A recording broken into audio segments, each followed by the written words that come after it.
Bloomberg Audio Studios. Podcasts, radio, news. We absolutely support Israel's right to defend itself in line with international law. We need to safeguard financial stability. 2024 is not going to be an easy year. We used to call it the dream of home ownership, but look at Britain now. We've got to hang on to optimism and hope because it is the biggest driver of change. Let's stop thinking of life in terms of Brexit. Let's move on and look to the future. Hello, you're listening to Bloomberg UK Politics. I'm Caroline Hepker. And I'm Lizzy Burden. Coming up on today's programme, we're going to speak to Tom Baldwin about his biography of the Labour leader Keir Starmer. But first, the Rochdale by-election. How much of a blow is the by-election defeat for Labour, having lost to George Galloway? He won the election by a landslide, taking the seat from Labour after 14 years, and his campaign was centred on a call to end the conflict in Gaza, as well as other criticism of the Labour Party. The leader of the breakaway Workers' Party of Britain says voters wanted to send Labour a message. Kier Starmer, this is for Gaza. You have paid and you will pay a high price. So George Galloway there. He is, of course, a former Labour MP who was kicked out of the party in 2003 for rebelling over the Iraq War. Now, Lizzy, to his critics, he's the man who met Iraq's leader Saddam Hussein, saluted the brutal dictator as courageous. He was a presenter on the Kremlin-backed RTTV. He's been accused of anti-Semitism, something that he has always denied. But on the flip side, he's now won 4 by-elections over a long and controversial political career. I saw him described as a fedora-wearing firebrand. He was on Celebrity Big Brother in 2006. He kind of pioneered the genre. He was on it long before Matt Hancock went into the jungle. And unlike many other fringe politicians who have dabbled in reality TV, like Nigel Farage, he has a seat now in Parliament. But there is a grimmer view. The Board of Deputies of British Jews says Mr Galloway's victory marks a dark day for the UK's Jewish community. Well, joining us now to discuss what happened in Rochdale is Bloomberg's associate editor, Ailbhe Rea. Ailbhe, welcome back to the Politics podcast. Really good to speak to you. Delta Poll's Joe Twyman called George Galloway a constant thorn in the side of Labour. What do you think that the return of Galloway to Parliament might mean for Keir Starmer and the Labour Party?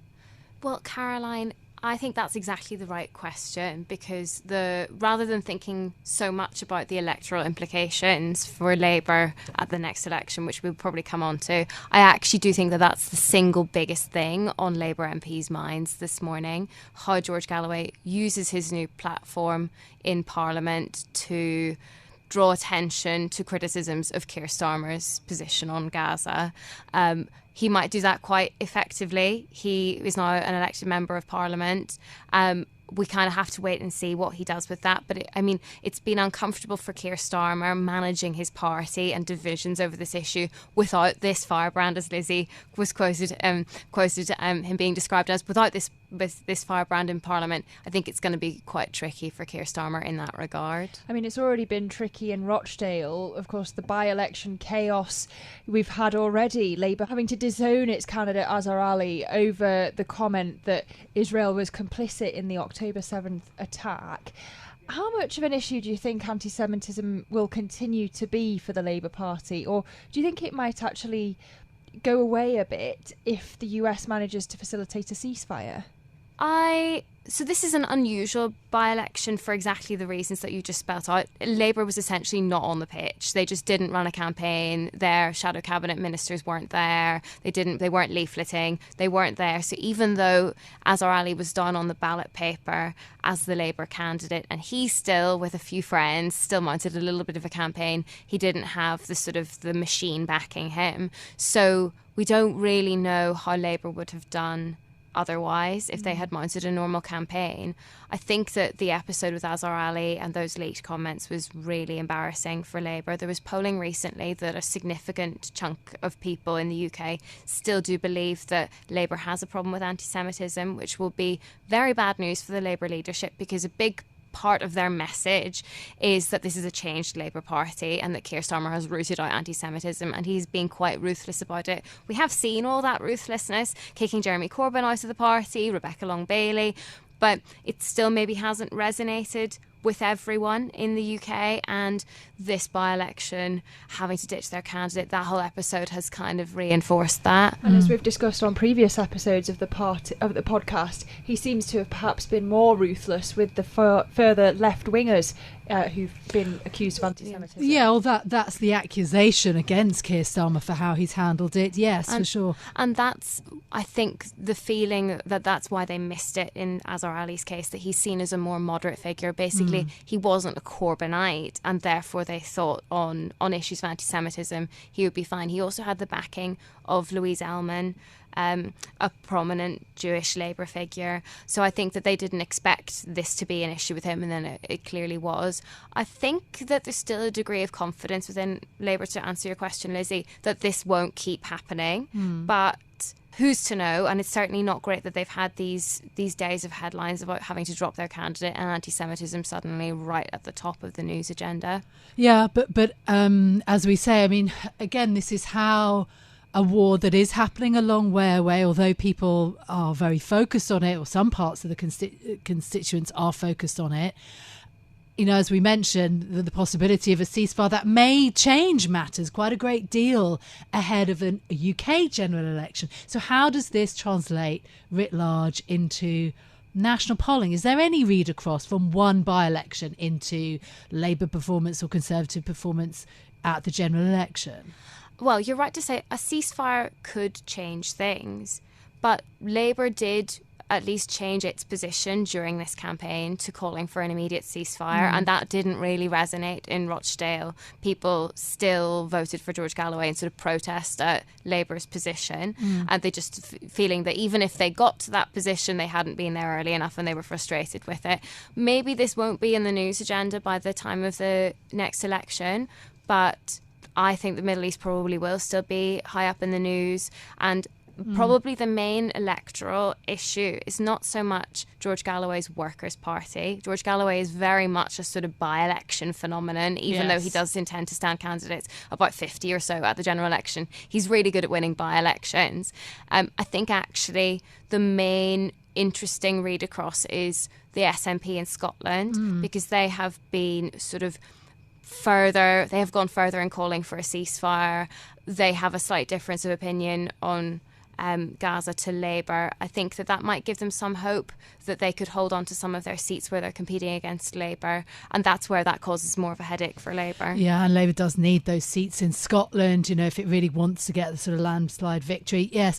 And also I think worth pointing out, it was a very vivid quote, wasn't it, that Galloway, you know, tried to put both the Labour Party and the Conservative Party in one basket, calling Starmer and Sunak two cheeks of the same backside. I can't believe you've just said those words coming out of your mouth, Caroline Hepker.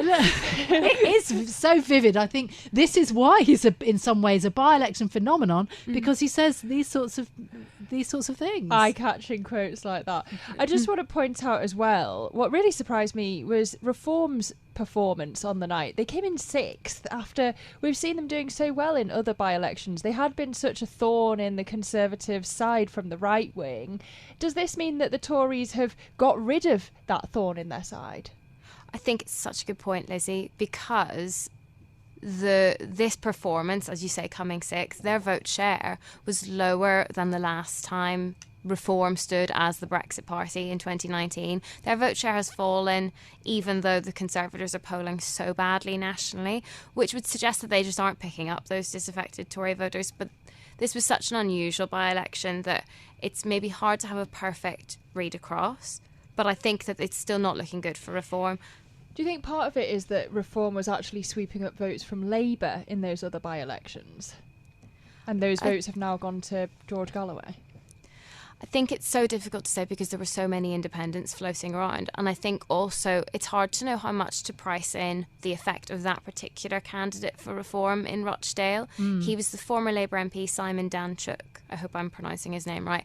And he was suspended from the party for sending sexually explicit messages to a teenager. It's hard to know how much that turned off voters in Rochdale, how much that less good performance was down to him, or how much is actually just indicative that reform isn't doing as well as people have suspected.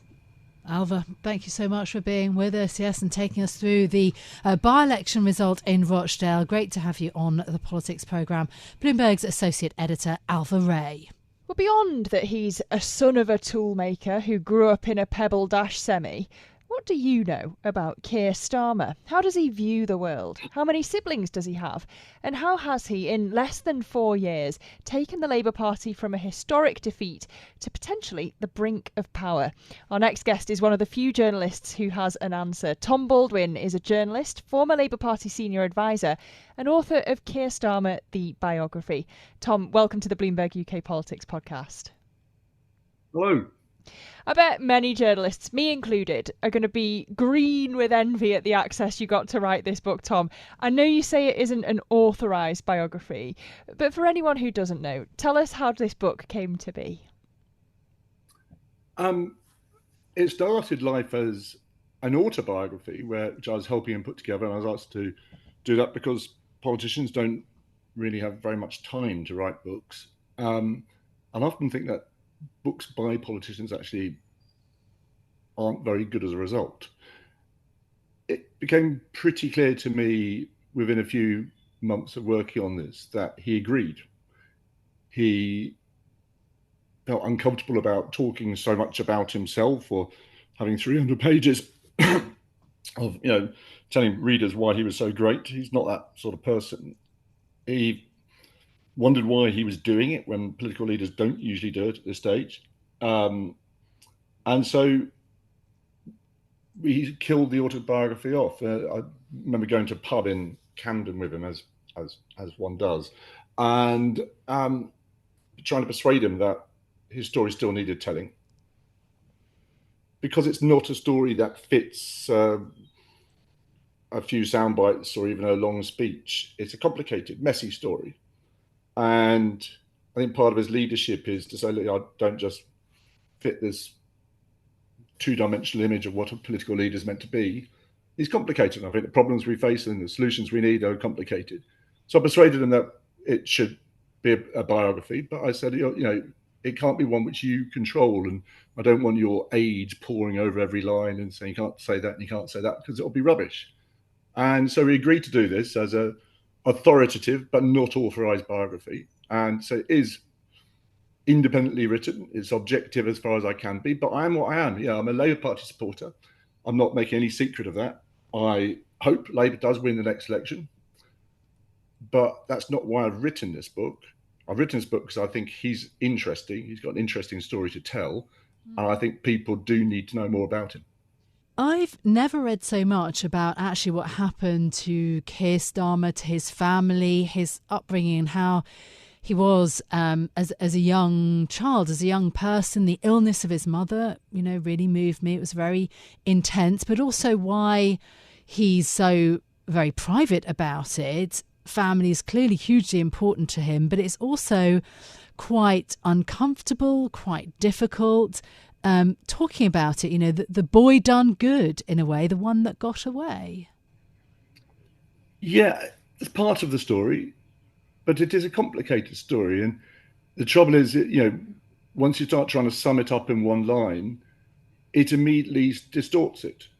So yeah, you could say the working class boy who made good and got out because he went to grammar school and university and his other three siblings didn't. And, and ever since then, it's been kicking on, and now he wants to lead the country. It's more complicated than that. He had an extraordinarily difficult relationship with his father, who wouldn't even let him have a TV. He never said he was proud of him except once in his life. The whole household was wrapped up around keeping his mum alive. She rushed off to hospital several times when he was a child, and he didn't know whether she was going to come back at all. His brother had quite severe difficulties learning. There wasn't a lot of space to learn to emote there. And yeah, he was driven to get out. But he left behind all kinds of feelings about his dad, about his mum, about the three siblings who didn't go to university. Yes. And there's very moving bits at the end, after his dad's died, and he's cleaning out his house, and he finds at the back of a cupboard, hidden, a scrapbook put together by his dad, who'd never said he was proud of him, showing all Keir Starmer's achievements through life, written in this very, very neat handwriting, because his dad was a toolmaker, beautifully put together. But he'd hidden it from him. He'd never shown his son, never shown anyone else. He did it for himself. And so with this in mind, he goes on TV and says, weird relationship, my dad, he'd never said he was proud of me. And then a woman from the village writes to him and says, oh, you got him completely wrong. He was so proud of you. I'd go and see him after your mum died, and he'd be sitting there watching the Parliament channel, just hoping to catch a glimpse of you. And then Keir's thinking about the last time he saw his dad, and they'd never hugged, and they never said he loved him, and his dad never said he loved him. And he found out his dad loved him and was proud of him because he became leader of the Labour Party. So he's going through all this stuff in a white light of public glare as a politician. So the whole thing is much more complicated and multi-layered than working class boy made good. Yes, and it sticks with me, that line, that actually when he went to see his father, you write in the book that they didn't hug, that life is complicated, and that even at that point, at the end of his father's life, that they didn't actually have that kind of heart-to-heart or some kind of exchange. I mean, gosh, I felt that when I read that in your book. And to me, it made me think that Keir Starmer is far more reminiscent for me of a post-war generation in Britain rather than, let's say, a swinging 60s North London man. You know, he was born in 1962, but he's sort of almost reminiscent of post-war generations, perhaps. What do you think? Yeah, he's a provincial boy. He grew up in a rather indistinct place in Surrey, which, you wouldn't know where it was in Britain unless you came from there. And he's also got this quite complicated relationship with class, in that if you're working class in a village in Surrey, it's very different to being working class in Bolton. So his dad, as he's famously told us so many times, was a toolmaker. To be a toolmaker in Bolton is to be respected. It's the person who makes the tools which makes everything else possible. To be a toolmaker in Oxted in Surrey is to be someone who works in a factory.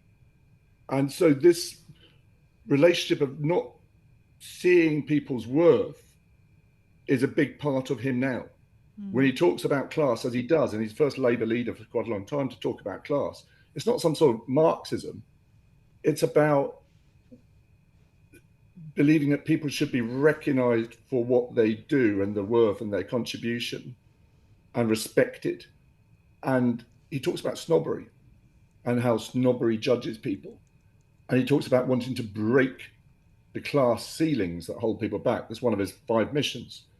So he's a different Labour leader, a different kind of politician to the ones we've had in recent years, which have been about spectacle and show. He's dour. People say he's dull. I don't think he's dull, but he's very difficult to define, and that's why it's taken a book. Yeah, it's taken a book. You've had the chance to get up close and personal with him. Why do you think he struggles to get his personality across publicly, to have the same dazzling charisma as a Blair or a Johnson? Do you think he's getting better at that, perhaps? He is. And one of the mistakes we make in the media is to make an assessment early on and not understand that politicians learn and change. If you compare the speeches he makes now or his performance in PMQs, they're streets better than they once were. And one of his chief characteristics, I'd say, is his ability to learn and persevere and get better at what he does.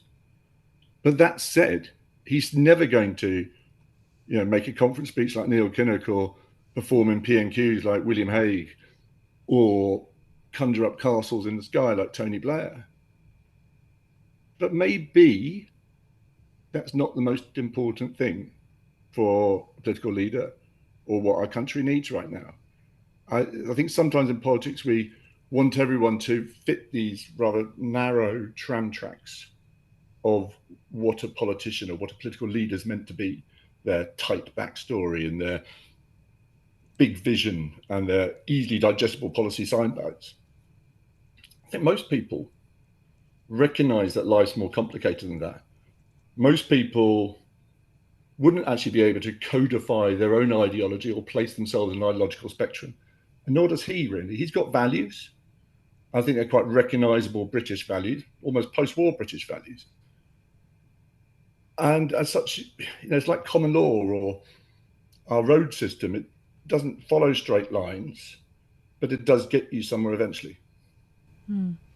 I think that's very interesting, isn't it? The idea of evolution, of meritocracy, of improving along the way. Can you change government, but also the way that politics is done and seen? Is this the moment that happens? I also want to go, though, to Starmer as Labour leader. I mean, Labour's relationship with anti-Semitism in recent months and years has been a big part of Starmer's leadership of Labour. It's also part of his personal story. Going forwards, how does Labour handle anti-Semitism and what is a major crisis in the Middle East? If he's leader, let's say, by the end of the year, that could be, a huge issue still. Yeah, they sound like separate questions, but they're not, are they? What's happening with Israel, Gaza is leading to a horrible rise in both anti-Semitic and Islamophobic attacks in Britain on our own streets and our own communities. So they're linked, and they're, in a way, that's sort of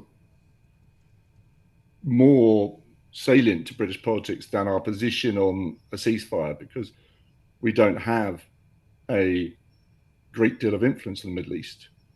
I think Starmer would be keen to build our influence, and by showing that he's can be a stable ally to other allies rather than posturing. And that's very much where he's gone since the party conference. I think his approach to this is interesting. It says something about who he is. That he makes mistakes. He's fallible. He's still, I think, learning how to be a leader of a major political party. He came to politics quite late in life. And people do make mistakes. What's interesting about him is how he responds to an error. So he screwed up badly when he misspoke in that LBC interview after party conference and appeared to imply that Israel had a right to cut off water. I don't think it's what he meant to say, but he did appear to imply that. Didn't correct the mistake long. And at that time, I don't think he knew a great deal about the Middle East. He knows about other aspects of foreign policy because he dealt a lot with that in his time at the CPS and when he was Shadow Brexit Secretary. But he didn't know a great deal about the Middle East. What impresses me is when he screws up, he doesn't double down behind the mistake. He learns, he perseveres, he tries to get better. Well, that's the generous view, that he learns from his mistakes. The less generous view is that he's a flip-flopper. That's the characterisation by the Conservative Party, that he'll say anything necessary in the moment to advance himself. I wonder, from what you've learned about him, Tom, what does he actually care about? Because he seems to be apt at saying, the thing that we want to hear at the time, but as we know here at Bloomberg in the markets, past performance isn't a guide to future performance. He's someone who changes his mind. He does change his mind. And you can characterise that as flip-flopping. I think sometimes what appear to be flip-flops aren't.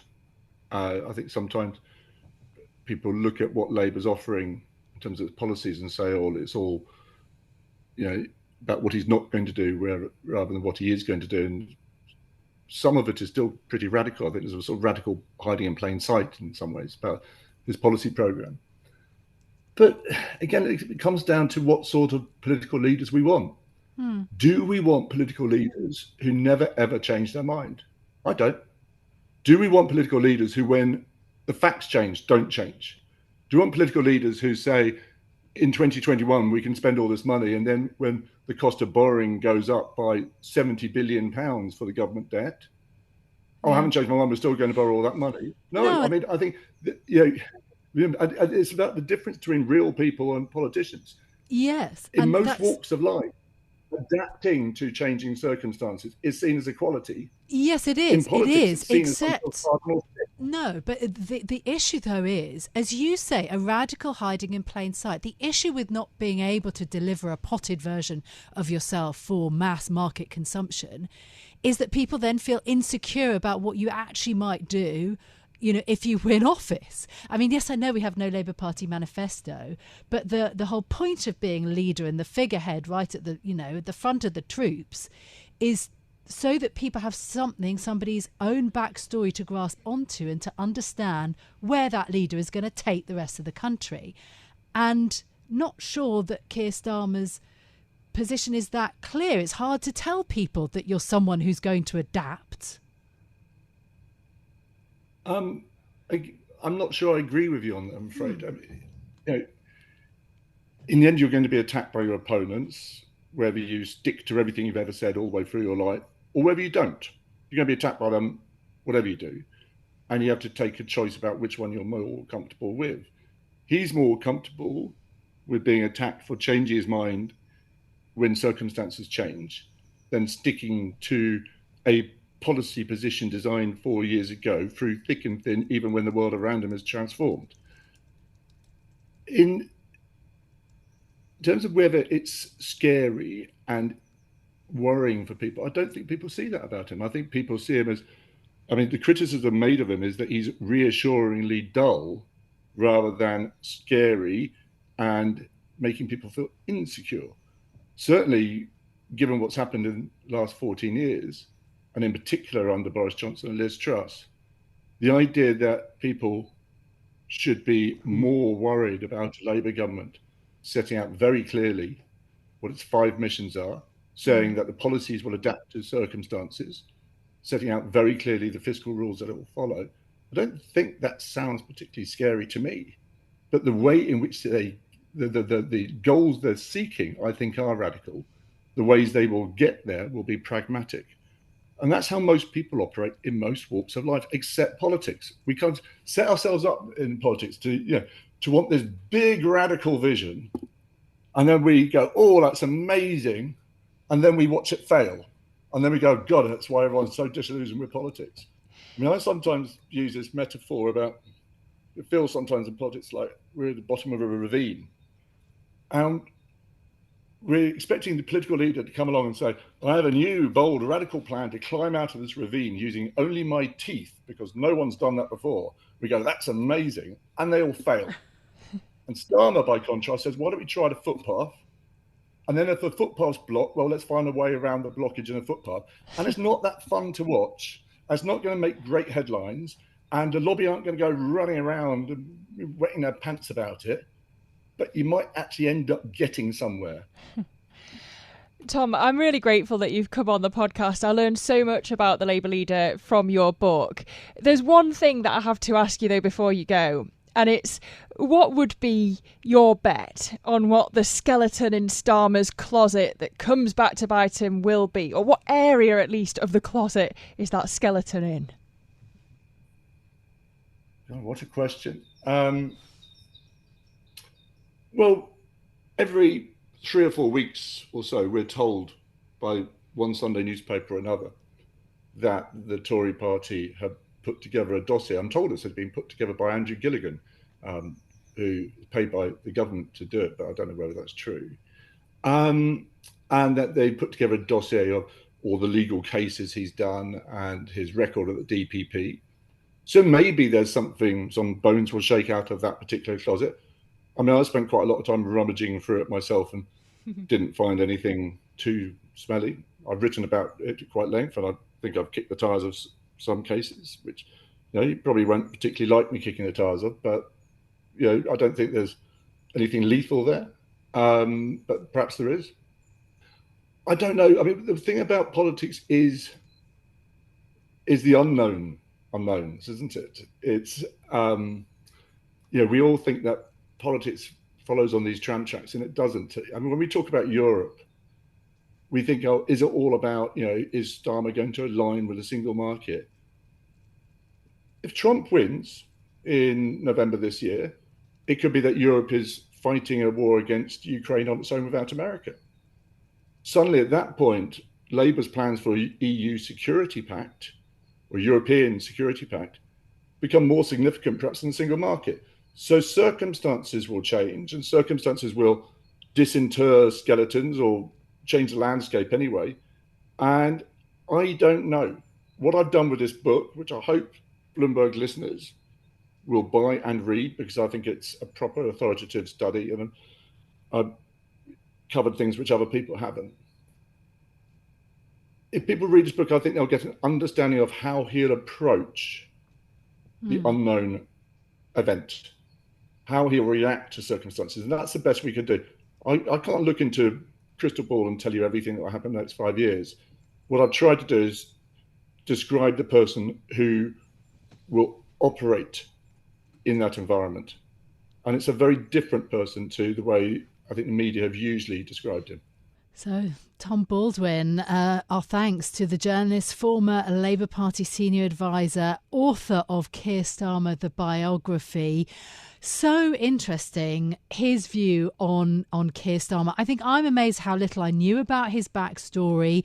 And as Baldwin puts it, the book is about how Keir Starmer will meet history, will meet events. And I think that's still something that a lot of voters don't understand. The pitch seems to be a saner, more sensible leader for a UK that would be richer and more stable. That seems to be the view of what they're pitching as a Labour Party. Yeah, a more human leader seems to be what Tom Baldwin takes away from all he learned about Keir Starmer. It's particularly interesting after the night of drama we've just had in Rochdale, and I've had a few in my time, Caroline, growing up in the north. But I have to wonder, is it a reopening of all the difficulties over Israel and anti-Semitism that Starmer has spent years trying to stamp out during his time as leader? And as we heard from Tom there, these issues are such a personal one for Keir Starmer. Well, that's it from us for today. We'll be back, of course, next week when we expect to be talking a lot more about Jeremy Hunt and the budget. That's it from us for today. If you like the programme, don't forget to subscribe and give it 5 stars so that other people can find it on Apple Podcasts, Spotify or wherever you listen. This episode was produced by James Woolcock and our audio engineer was Marufal Hussain. I'm Lizzy Burden. And I'm Caroline Hepker. We'll be back with more on Monday. This is Bloomberg. Bloomberg UK Politics. Listen weekdays at noon on DAB Digital Radio in London.